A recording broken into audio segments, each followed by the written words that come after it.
Hello, Constance, and everyone who's viewing this interview today. We have a fabulous guest. She has amazing conversion testimony. Many different factors brought her from a life without faith to studying and working in the marriage tribunal and studying canon law. And on the side, she loves music and producing music. Welcome, Constance, to the show. Thank you. Thank you. I guess we can kind of just jump right into it Sounds good. Yeah. So I think my conversion story, it'll be good to start with a little bit of a background.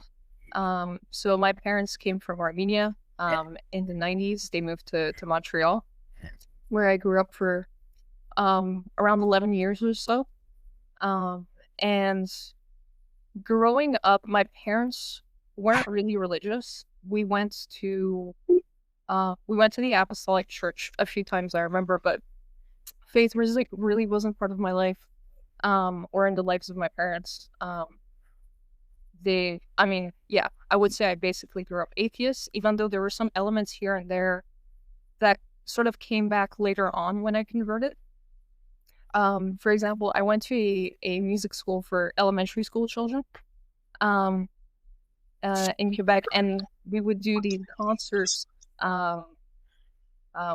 one in December and then one kind of at the end of the year. And part of the December program had a lot to do with Christian music, and French, like French Catholic songs, and the joy of Christmas and all these things. And I remember as a child just really loving angels. Like, I didn't really know what they were, but I just really loved them. I thought they were a very, very beautiful thing, whatever they were in my mind. So I kind of, as a child, you don't really think about these things very much. I definitely didn't. Maybe some kids do. That's my life. And then at some point, the recession hit, and my family was affected, so we had to move around a lot across the U.S. So we were going back and forth, Boston, Los Angeles. We were in Jersey for a bit, and during those years, it was a pretty tumultuous time for my family. Trying to find your foot even when I converted.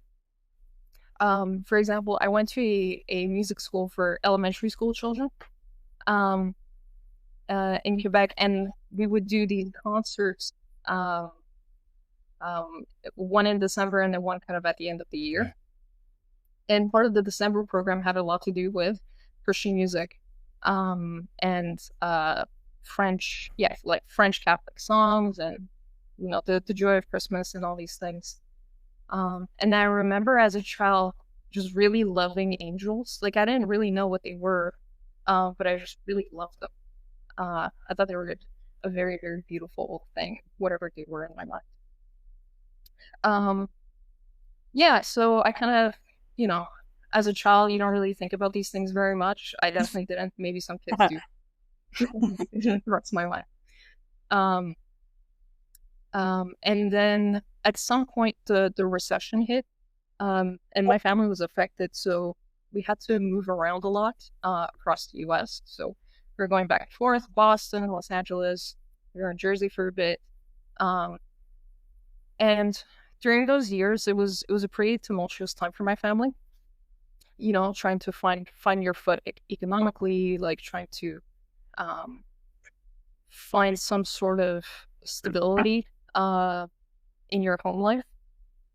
And sort of as things progressed over time, it got worse and worse.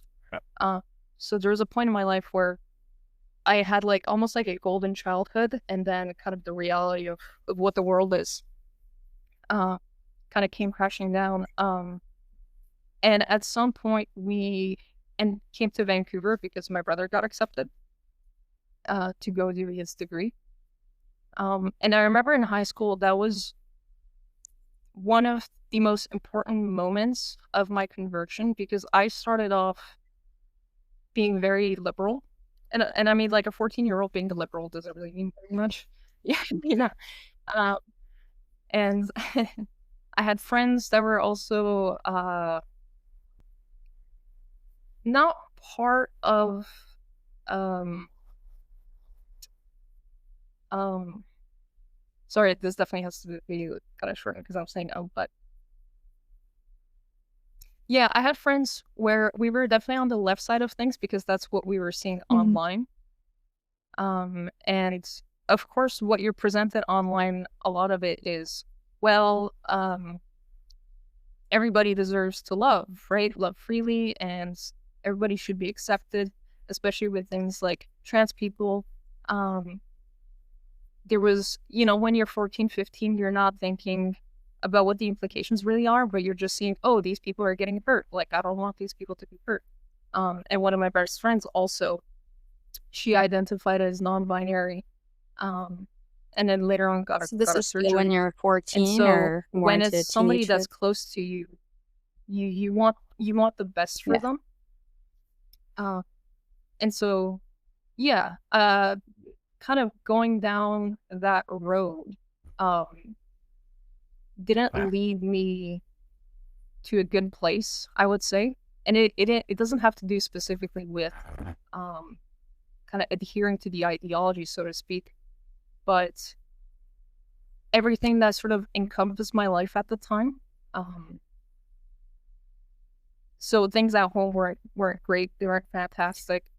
And so my time at school wasn't really great either. I would skip class all the time, just not go to school. I was just not interested. And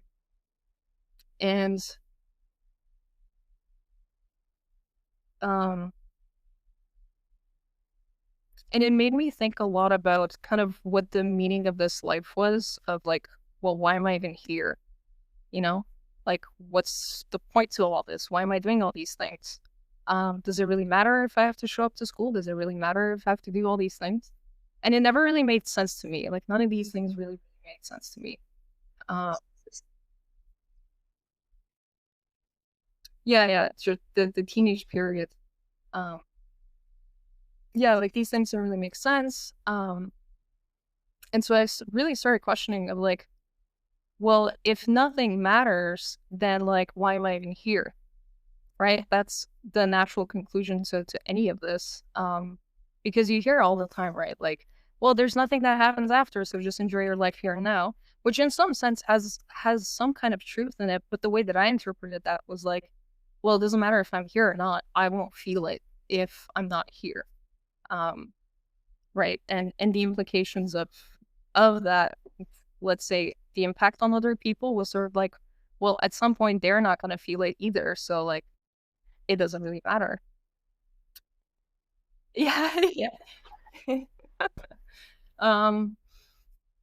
Yeah. So a lot of my teenage years were sort of spent like that. But there was always a ray of hope, I would say, like within those years.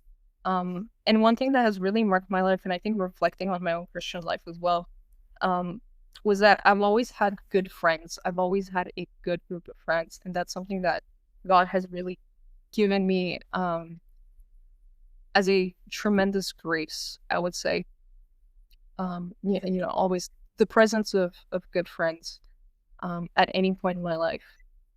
And just to spend time with them and take joy in life with them, despite like whatever is going on in our lives. And I know like all of us we're going through different things and different difficulties in our whole lives and things like that. So that's always been a huge part of my life, even up until now.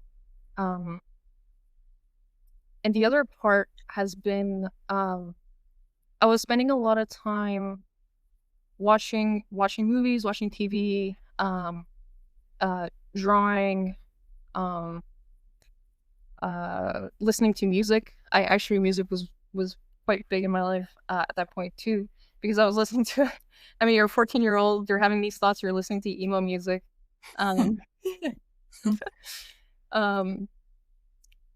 But one of the beautiful things I find now, looking back on all these things, especially with emo music, there's always a sense of, yeah, we're going through this hard time, but it's still worth it.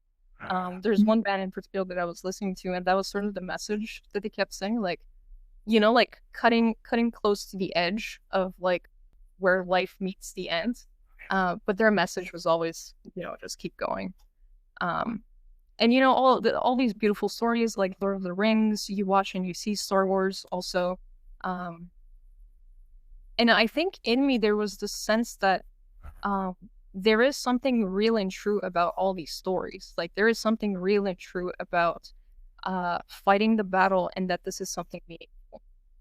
But I couldn't quite understand what it was in its fullness. Actually, the another thing that came to mind when I was thinking about this earlier, that I've never mentioned in my conversion story before, is that at 14 years old, I had a book on Saint Joan of Arc by Mark Twain. And I read that book and I was so enraptured by it. And I remember being an atheist and not believing in anything. But then reading on her actual story later on Wikipedia, and the miracles of how she predicted her death, like God gave her the grace to see how she would pass. And I remember believing in that miracle. At 14, 15, I was like, yeah, like this is true. And I don't know why that touched my heart so much, but there was a sense of like, this person said what was going to happen and it just happened. So you put two and two together, like, okay, well, there's some kind of logical connection here. So that was kind of like the first few years of high school. And then later on, there were some things that were happening in Europe with this is kind of a dark thing, but women were being sexually assaulted across Europe. And I remember seeing it kind of just scrolling through Tumblr and through like these art blogs. And some people were posting these things, and that was kind of coming to the forefront of my consciousness. And so I think that's kind of where the shift started to begin, where the things that were presented to us, the things that were presented to us, I saw were not all true. And that there is another aspect to it where, well, why are we not talking about these things? Because these things seem taboo to talk about. Even though it's, like the well-being of women, which was something that I cared about, as like a 14-year-old feminist. Women's life, freedom, yeah. Right. Yeah. And following through with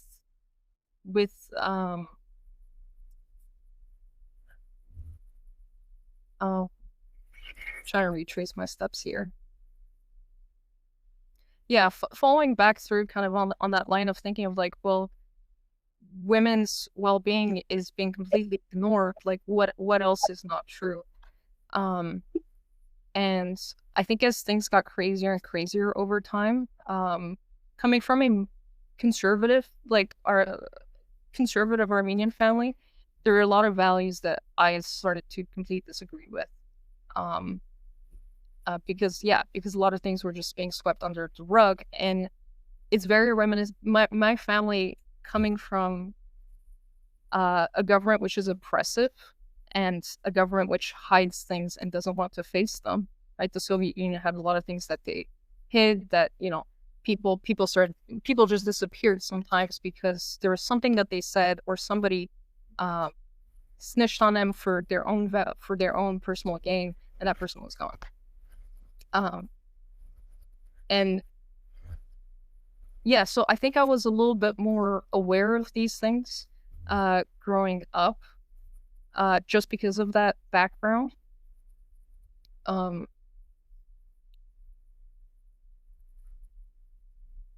Sorry, I think I'll try to slow down, and you can kind of cut it as you want.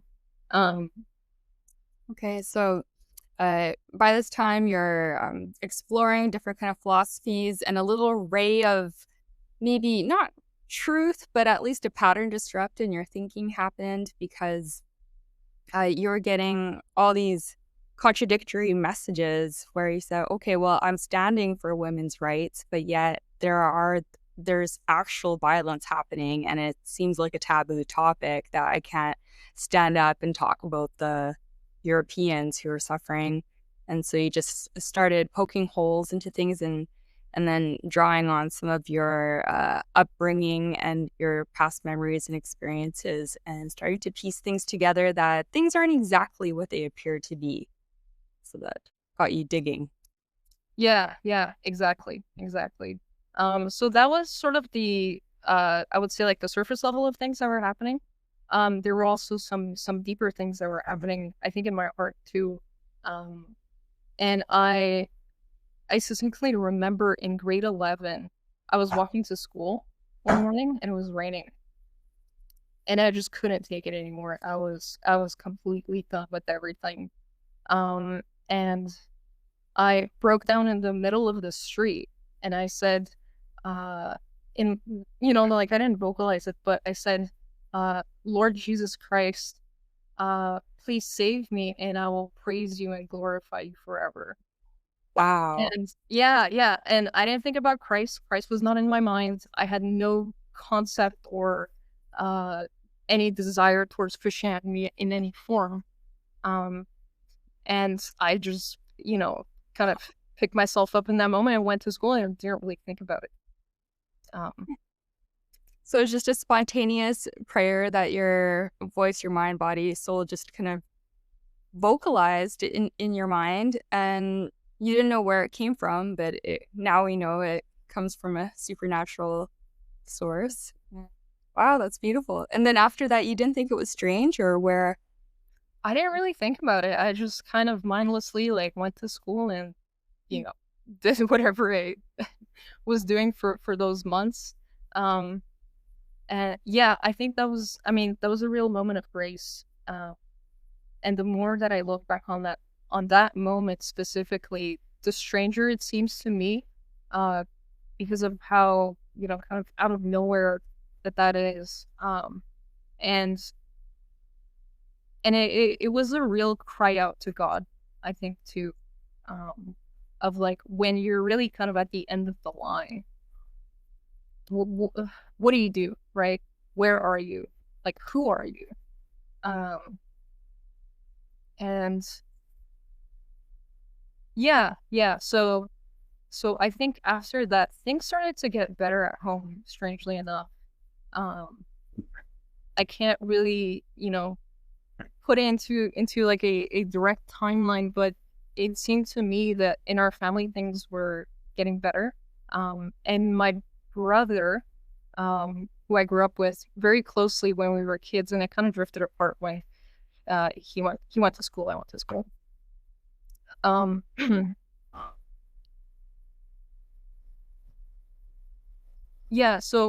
my brother came to Christianity a little bit before me through his friends in the university. And they were his Catholic friends from UBC, and they told him to go to mass with. And my brother too, he had his own conversion story and coming to Christ. So we were somewhat separated as far as our connection to each other, but these things were happening at the same time, and he was just ever so slightly ahead of me with these things. That's great. That's cool. That's almost in parallel. That's right. Yeah. And then came grade 12, where you have to decide what you're gonna study. And initially, I really wanted to go into arts. I wanted to do animation and all these fun things, and go and have fun. But one reason or another, I ended up studying history, and I did medieval history because that was kind of what I liked. I was watching Game of Thrones. I was like, this is super cool. I like this time period. And I think that was the beginning of when I really started to receive the understanding of why these things were true in Christianity. A bit before that, I had a sense of, it's like being in a dark forest and you can kind of see the light, but it's very blurry and you're not quite sure what that light is, but it's there. So that was kind of the sense of the time that I was starting to go into university, that light that's shining, but I can't really identify what it is. Even though even though more and more I was convinced that it was Christianity.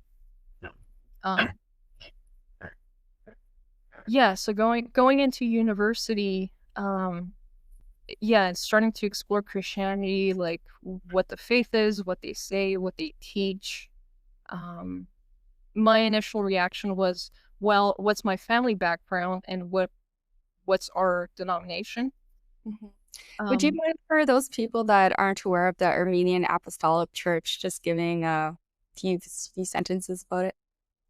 yeah, so the Armenian Apostolic Church is it's not an Orthodox church, but it's Armenia's own church. And they broke off from the church quite early on, due to I think it was a difference in Christology. Um, so the Armenian church kind of operates on its own, but it's not as separated as the rest of the Orthodox churches because it broke off so early on, with things like communication issues.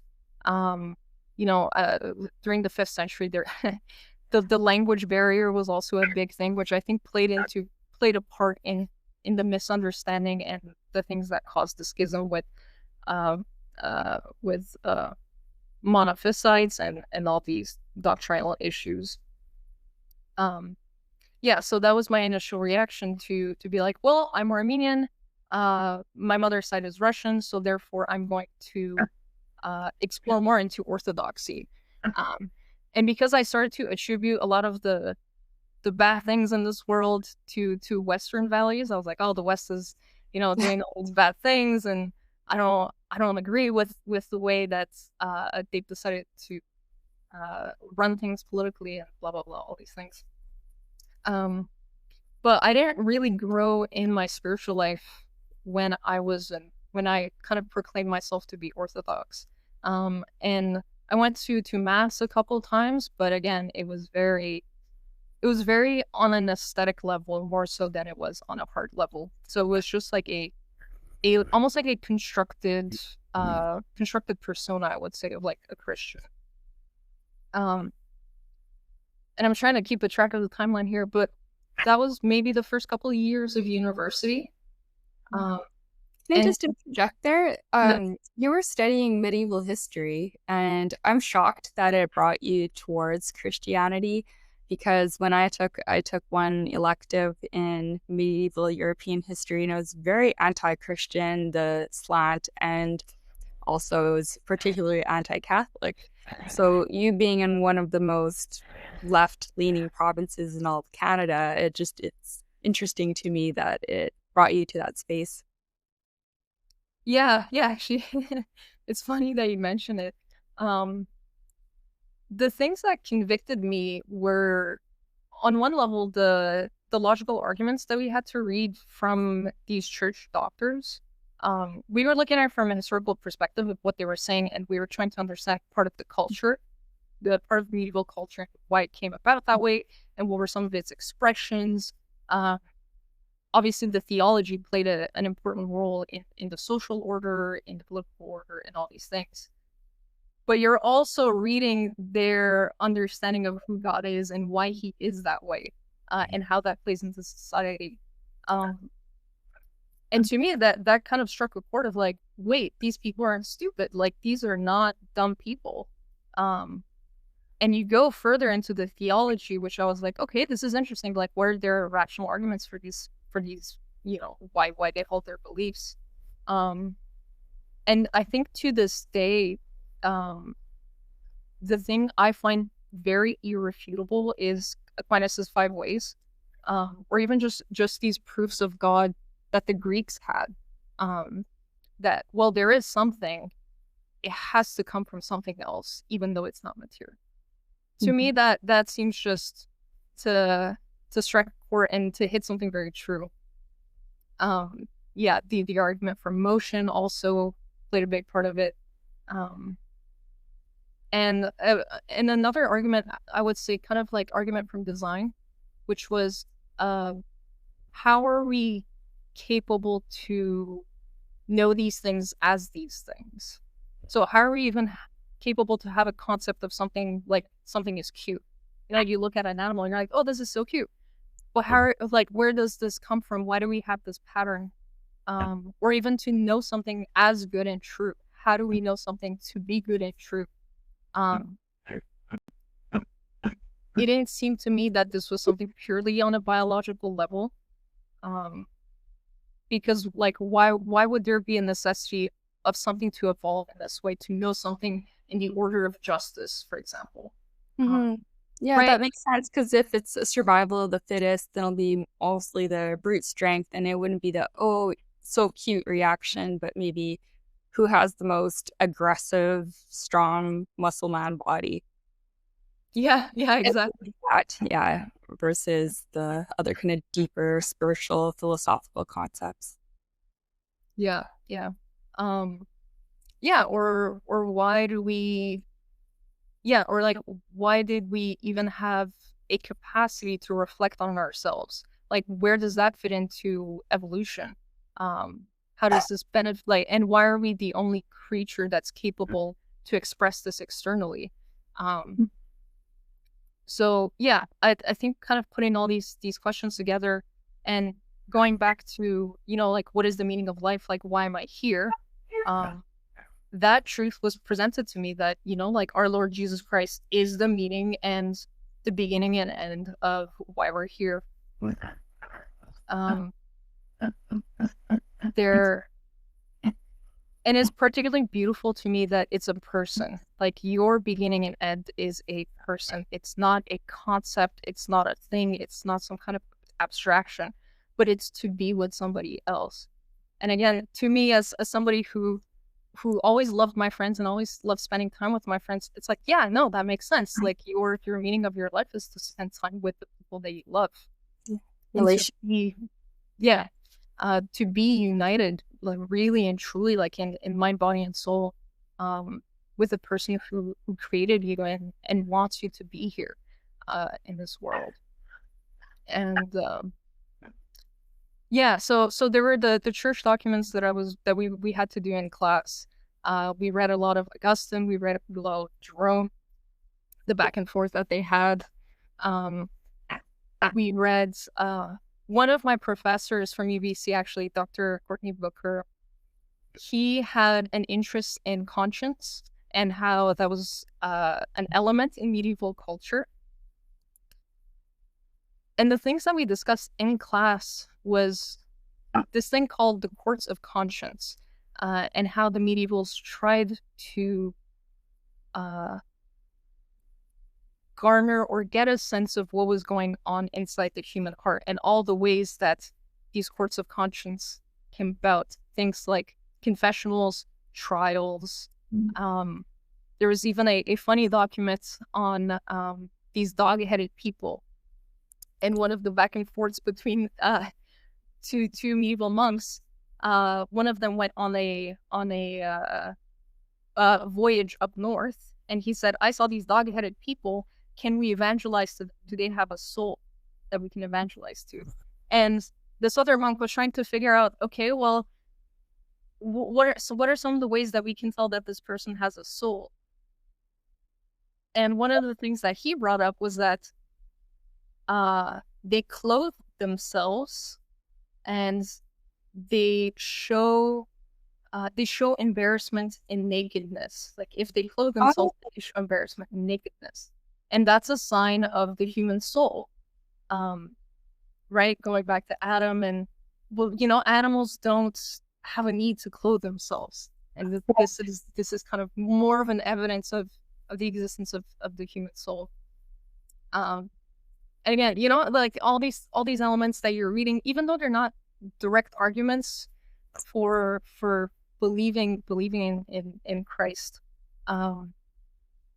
it's more so the combination of these patterns that you keep seeing, that are they just sort of, they became undeniable for me at a certain point. That's cool. The other thing, the other thing we were reading in some of my courses was the Divine Comedy, and to this day, I think that that work has had I think the Divine Comedy has had the most impact on my ascent to Christianity, because not only is it showing you the truth of sin, of human nature, but also the role of beauty in coming to truth. And I don't know if you've read the Divine Comedy. I've never read it. So what, but I'm actually interested in the role of beauty coming to truth, because there's this beautiful new YouTube channel by, I'm going to give her a shout out, I think it's War on Beauty, and she's a Jewish billionaire heiress who converted with her family and has an amazing story and blogs about this topic. So how did Divine Comedy address that topic? Yeah, so just as a kind of general run through, Dante wrote a little book before he wrote the Divine Comedy called La Vita Nuova, which was about the new life. And that's sort of his youthful expression of falling in love with a woman called Beatrice. But however, tragedy strikes, she dies at a very young age. And that book is a reflection on his love for her. And at that time, when he was still young, he was still developing these themes of troubadour love. In medieval culture, the troubadours, there was a point in time where the troubadours started singing about love, and that became like a popular expression of music. But one of the questions that they were asking in these songs would be something like, how can this woman who is so large enter into my mind and heart? Like, how is it possible that this thing there is able to be in my mind and I can have an image of that in my mind?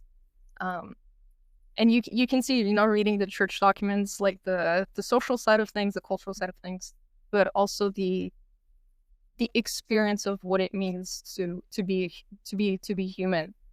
There's a visible and an invisible component. Yes, that's right. You can see your thoughts. Yeah. And the imprint that the external world is able to have within you. You're not just living in a vacuum of your mind. Like, you are taking in things that are external to you. Like, external reality has a real impact on who you are, and usually the way that we think, or the way that we've been taught to think, is that we exist, our mind exists, and then there's external things that we just take in. But the real kind of step forward to that is that, well, you are also an object. You're a subject, but you're also an object. Somebody else also sees you. And you are part of nature. You are part of creation and existence. You're not just one person in your little cell. That a lot of the modern world leads us to think, right? Like, the way that our jobs are laid out, the way that society lays out how you're supposed to live your life. It's very singular. It's very isolated. You and your problems, you just have to figure it out. You're not part of creation. Everything is in your mind. But to come back to beauty and Divine Comedy, the beginning of the Divine Comedy starts with Dante walking through a forest. And one of the things my brother said was that, why is Dante in the middle of the woods walking? Like, where is he going? Like, where was he before that he ended up there? I was like, okay, yeah, like, that's pretty interesting. And then at some point, Beatrice comes to him, like, her soul comes to him, and in a way saves him. Like, through his love for her, he has to set out on this journey, and he meets Virgil, his personal hero.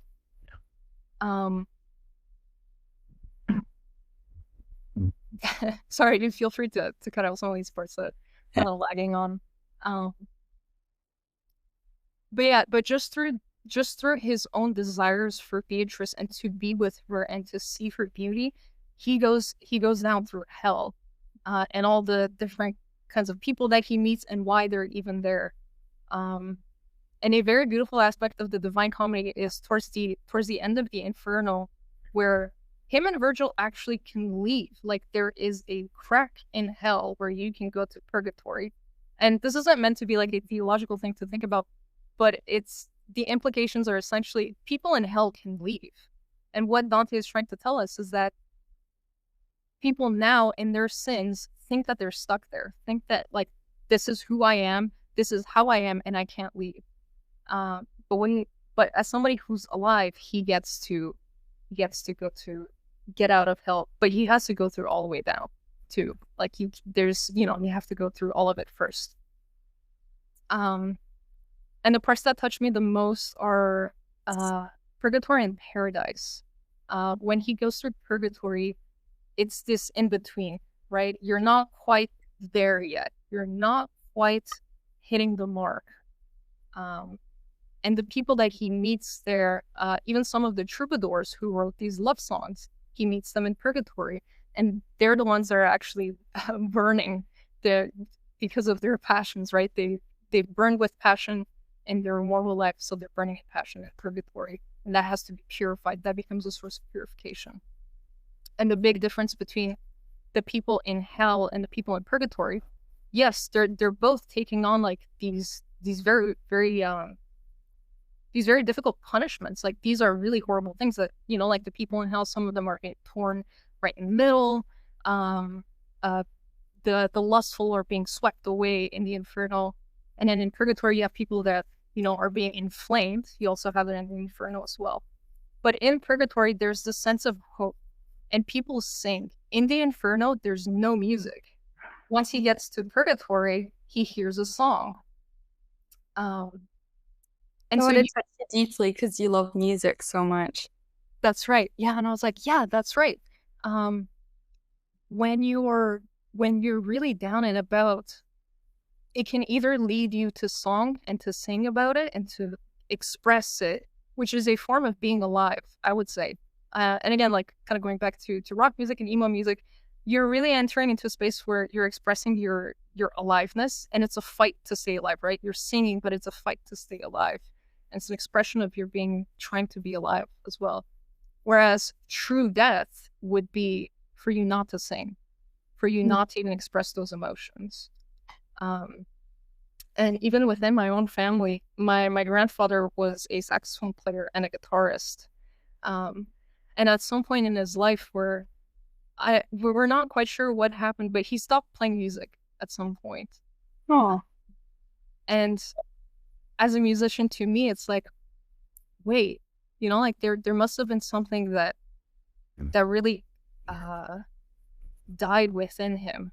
And, as just any person, you would say like, oh no, like that's, like you can just play music. Like there's nothing bad about it.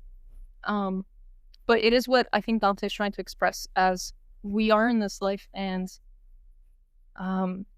music, truth, and beauty are all part of it. They're all part of this expression of living and being, because it's who we are, it's who we're made to be. Like you can't escape it. You have to really face all these things. And at the end of paradise, when he reaches paradise at the very end of purgatory and the beginning of paradise, Beatrice comes to him in a big convoy of angels and beautiful women, and he's so struck by this. He is, he's so like, oh, my lady of love, she's finally here. I finally get to see her. But the first thing she does to him is she rebukes him. She says, "Oh, Dante, sort of like, why did you do these things?" And he's like, "Oh, wow, okay." I did not expect this to be the reaction. I thought you'd be happy. So that really made an impact on you. And then does this lead towards your deepening of your faith and conversion eventually? Yeah. I'll tie it in a little bit more. When he gets to paradise, he describes the souls in heaven as reflecting one another, as like crystals. And when he looks into the eyes of Beatrice, God's light is reflected in her eyes, and he can see that light through her eyes. He can't actually look at God directly because he's not part of the blessed. So he has to look at it through her. And for my own conversion experience, I found these things to be true on a deeply intuitive level. And same thing with medieval stories of chivalry. right? The knight that goes out to kill the dragon, the knight that goes and fights for something, goes and finds the grail. There's something in your soul, and I think in a lot of people's souls that do see these things as true. Even though maybe in our like emotional lives we might feel different. We were like, no, it doesn't matter. But that we still go and watch Star Wars, right? Like we still engage in these stories as something to be true. Yeah, and just to kind of speed things up a little bit, it wasn't immediate for me, so it was a lot of these things that I was engaging with that took a bit of time. And it was just natural to it was something that I sort of naturally accepted, sort of moving forward, because all these things were falling into place. Logically, the arguments are there. I can see it in the order of beauty. I can see it in the order of truth. I can see it in who we are as human beings, and the impact that it brings to your moral and inner life too. As a pagan, you don't really think about what you're doing. Sorry, I didn't say it that way. As a non-believer, you don't really think about what you do and your acts very much. As a Christian, I started being aware of what I was doing, what I was saying to people, and how that started to impact them, and where these things might be coming from. Because in Christianity, of course, we accept that there is falling, human nature is fallen. Which as a non-believer, you think you're coded that way. And maybe you can make some advances here and there naturally, but really, like, this is your set of circumstances that's determined the way that you act. But Christianity really gives you the grace to move forward, anything with grace is possible. Anything with God is possible. So you're not just stuck in this, in this box of like, I'm determined by all these external factors of my life, my genetics, my family life, my environment. So there's a real sense of freedom. And I think that's what I was craving all throughout my life, is this sense of freedom. And it's this sense of these things are meaningful in what we do with other people. And yeah, kind of nearing the end of the conversion, the other important thing that we read was the Confessions by St. Augustine. And this was for a philosophy class, and we were just looking at it mostly philosophically. But when I was reading Confessions, and it was like my life was before my eyes, and the way that he was speaking about his life as well, it really, really spoke to my heart. Because St. Augustine has a very sensitive soul, and he's always trying to see it from every angle. Like, Lord, what are you? Like, in what way are you? Who am I? Like, and what does it mean for you to see me in this way? What does it mean for me to see you? And all these sorts of questions that he's constantly grappling with all the time, and trying to see from every angle, trying to see, is he wrong? Am I wrong? Am I not seeing this correctly? Is there more to this? Is there a depth that I'm not reaching? Yeah, and the Confessions is laid out in a way where he goes through his life, and then he has some reflections on creation, on time, on just the order and nature of things. That I think for myself as well, like there is the aspect that's philosophical that I needed the answers to, but also the part of your life which is so enmeshed with the Christian interior life as well. You're not going through these things just as an external, with miracles and things like that. It's not just something external, but it has a real effect in your soul. Yeah. And I think, the other thing I do want to kind of touch upon a little bit was that I moved away from my group of friends in high school. And I love them very much to this day. I deeply, deeply love them. And I don't think I was a good friend or a good person at that time. But I came into a community of Christians. I started going to Mass. And hearing the music at Mass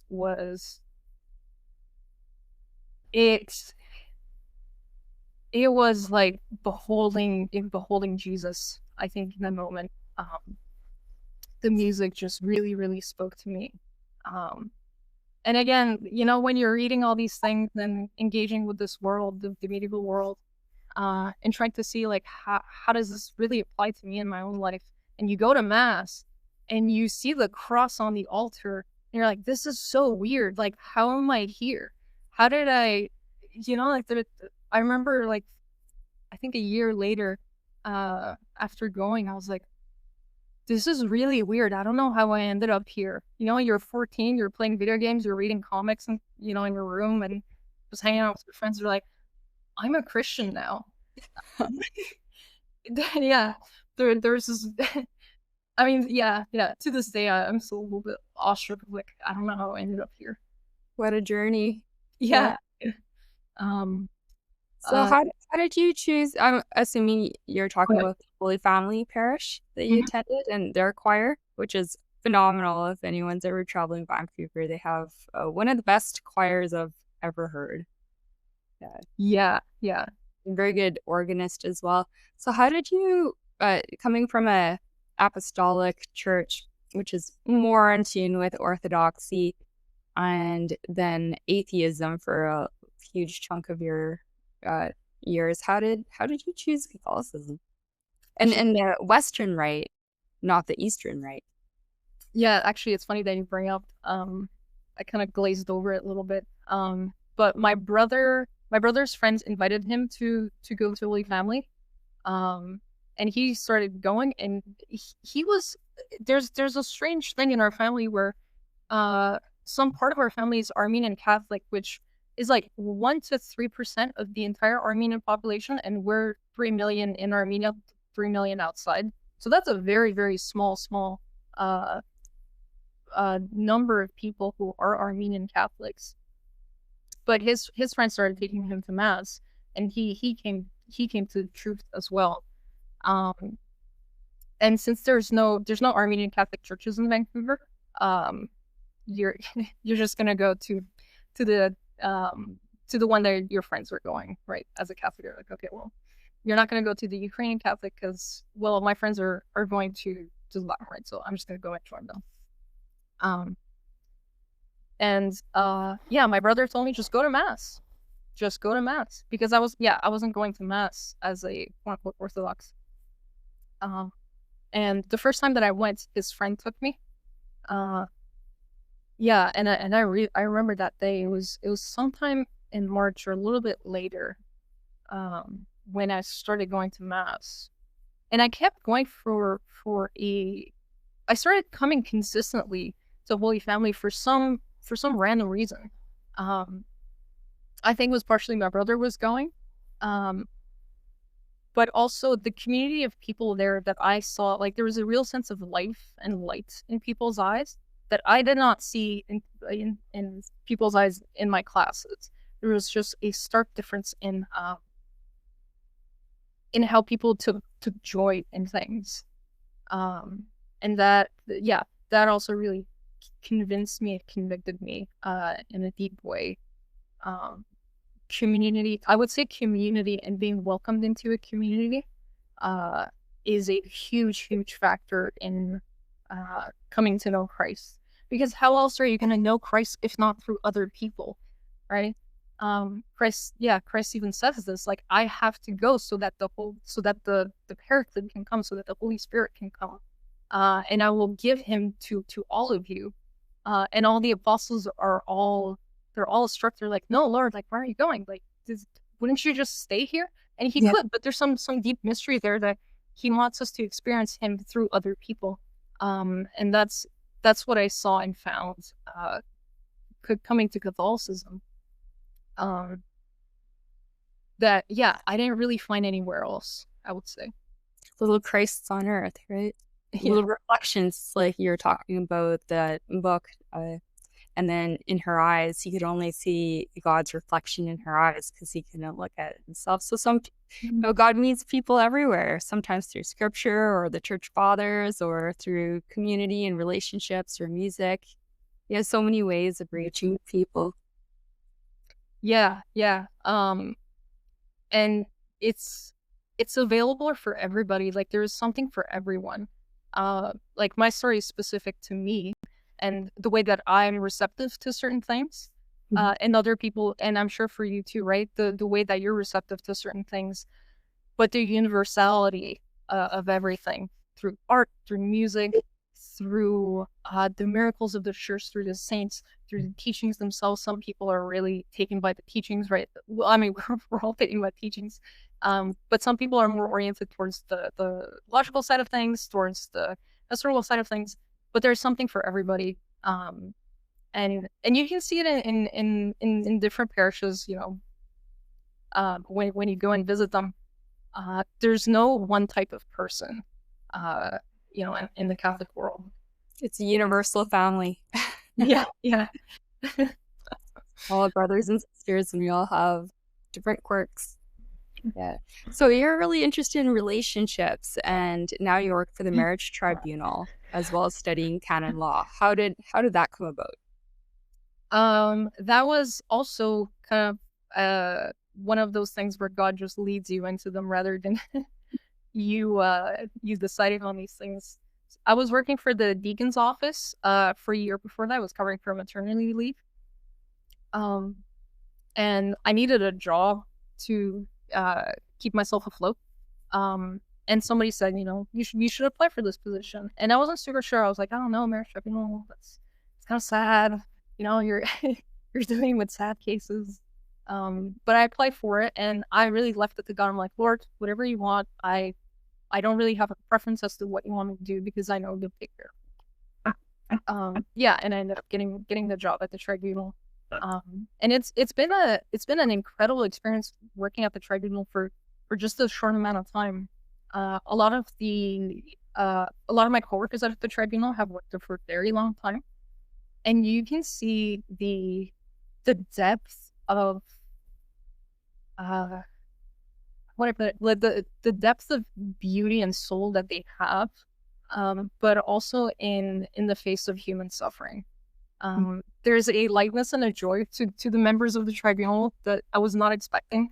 You know, this is such a sad topic, and yet it was it was almost like a contradiction, like, wow, these people have really beautiful souls. They have so much joy in their suffering. They have that supernatural grace overflowing.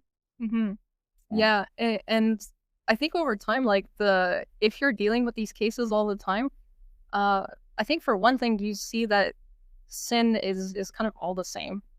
You know, there isn't anything surprising about sin. There isn't, and I'm not saying like that these marriages fail because of sin, but it's just that the human condition is not.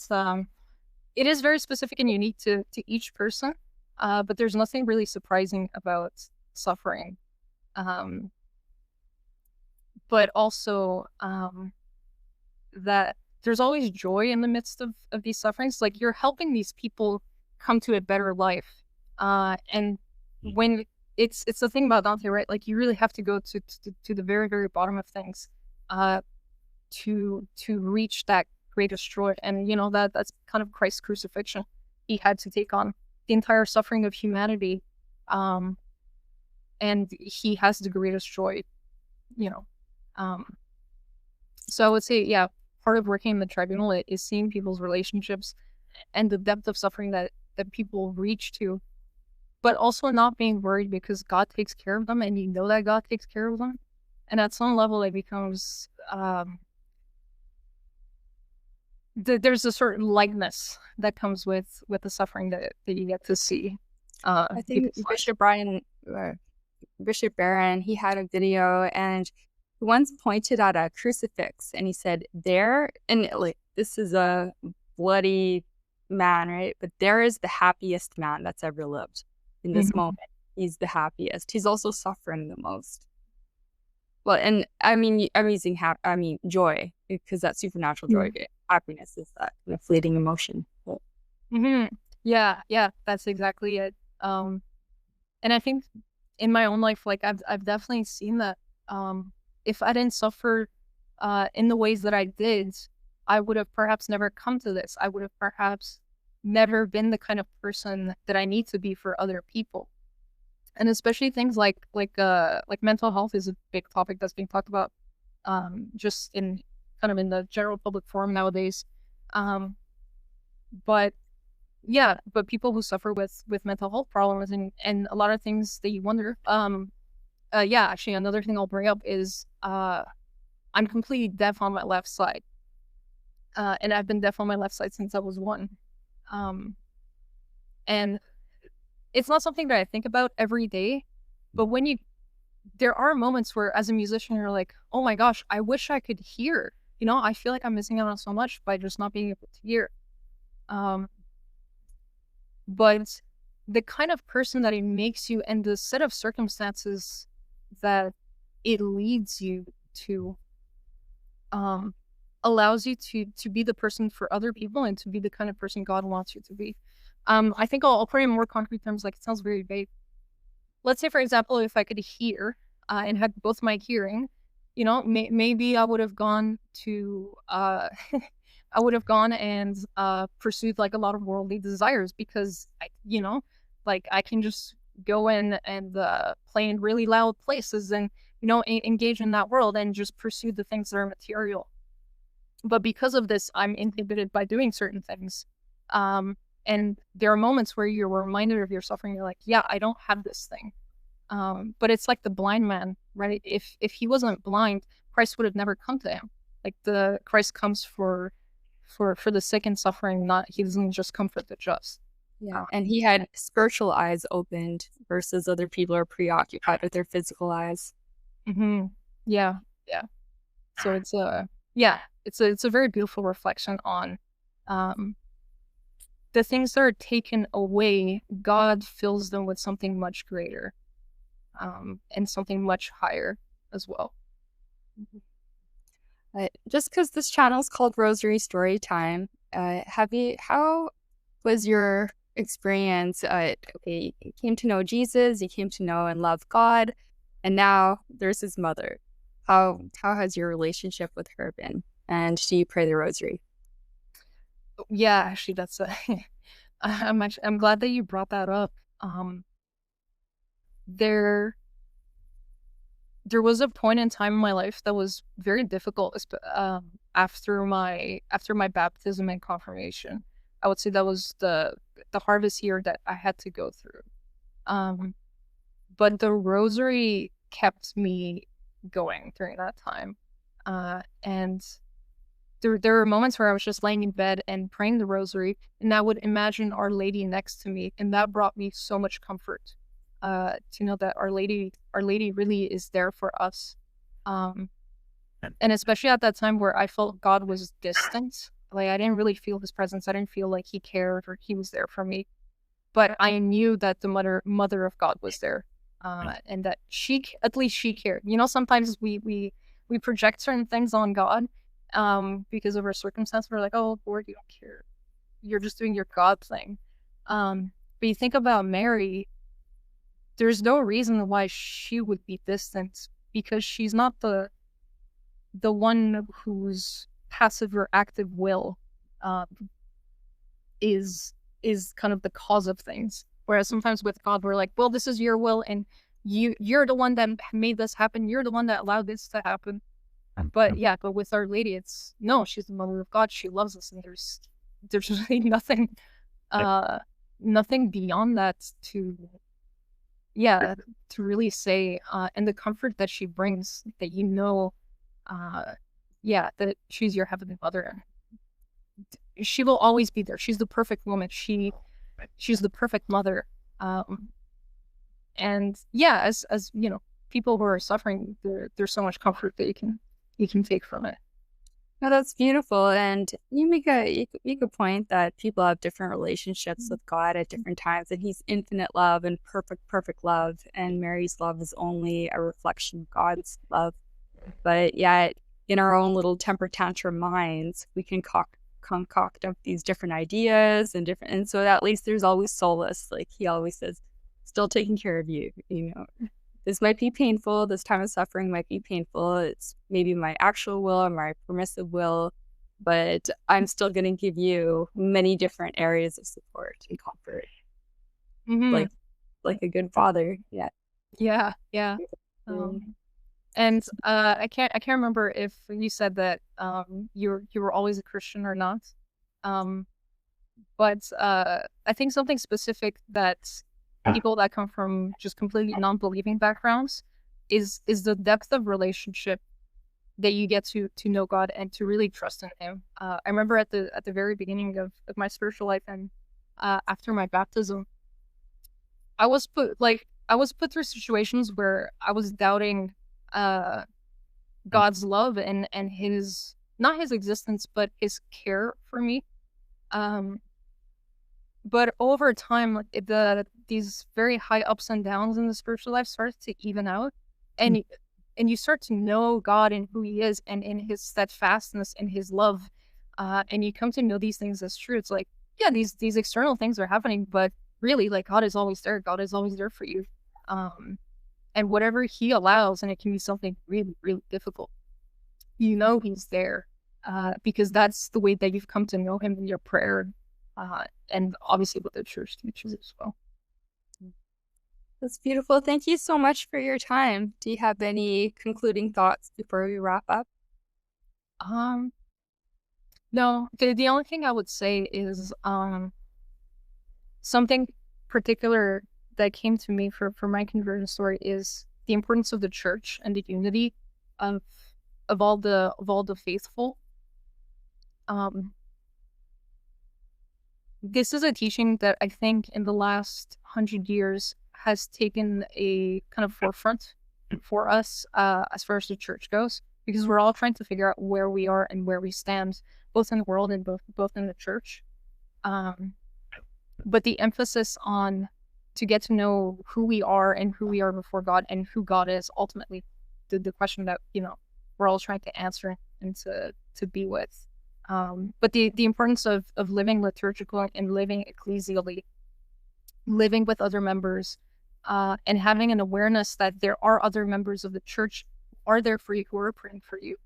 Um, for example, there are nuns out there in the world, in convents, monasteries, and monks and priests, who are praying for faithful that they don't even know, and you are also praying for people that you don't even know. When we pray at mass, sometimes when we pray for the sick or for people who are afflicted, or for vocations, there's a real sense. Well, then I'm very glad to call you my sister in Christ, and really thankful to hear your conversion story and your testimony. Thank you so much for your time, and God bless you and all your loved ones and your studies and the work. It's very important, and I think a lot of people will benefit from your story, but also just the good work that you do in the world. Thank you.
Yeah, oh, that's beautiful. Yeah, we're interconnected, just not physically like seeing each other, but also spiritually through our prayers, and then physically through the Eucharist and through the sacraments. And I mean, there's so many different dimensions. We're not angels, we're both spirit and flesh. So yeah, you're right. That unity, and God has many ways of unifying us. Well, then I'm very glad to call you my sister in Christ, and really thankful to hear your conversion story and your testimony. Thank you so much for your time, and God bless you and all your loved ones and your studies and the work. It's very important, and I think a lot of people will benefit from your story, but also just the good work that you do in the world. Thank you.